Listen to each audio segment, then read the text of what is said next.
Sebelumnya, mari kita kenali apa itu cybercrime.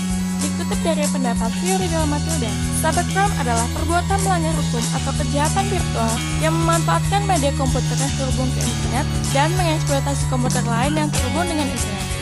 Singkatnya, kejahatan dunia maya atau yang lebih dikenal cybercrime merupakan perbuatan melanggar hukum yang memanfaatkan sistem komputer serta jaringan internet yang dapat merugikan orang lain.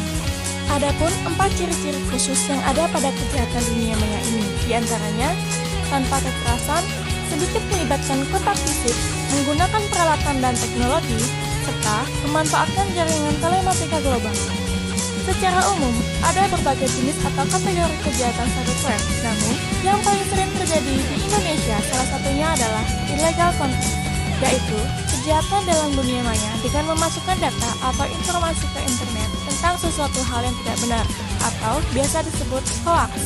Hal tersebut dapat mengganggu ketertiban umum, serta termasuk perbuatan yang melanggar hukum. Salah satu contoh kejahatan ini adalah membuat berita bohong pada media sosial yang dapat merugikan pihak lain. Lalu, bagaimana jika salah satu dari kita menjadi korban dari kejahatan dunia maya? Lapor! Berikut ini akan dijelaskan bagaimana tata cara pengaduan kasus cybercrime. Pertama, pihak pelapor kasus cybercrime menuju sentra pelayanan kepolisian terpadu atau SPKT dan membawa berkas laporan serta barang bukti yang sesuai dengan kriteria kasus cybercrime yang dialami. Sebagai contoh, jika dalam kasus cybercrime illegal contents, bawalah barang bukti berupa screen capture postingan pelaku lengkap dengan alamat URL serta pastikan akun ataupun postingan tersebut masih terunggah atau belum dihapus. Kedua, laporkan kasus cybercrime yang telah dialami pada resepsionis SPKT.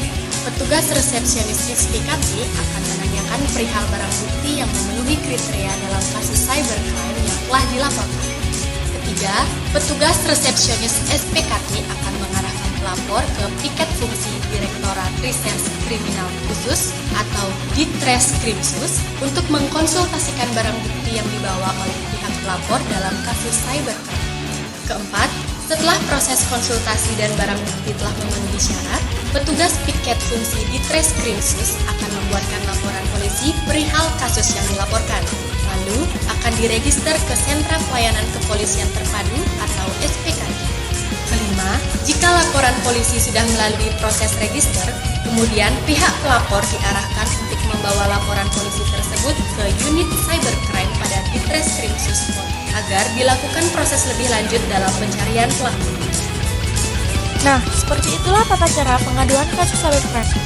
Selalu waspada dan bijak dalam menggunakan jaringan komputer dan internet. Ayo lapor jika ada tindak kejahatan dunia maya.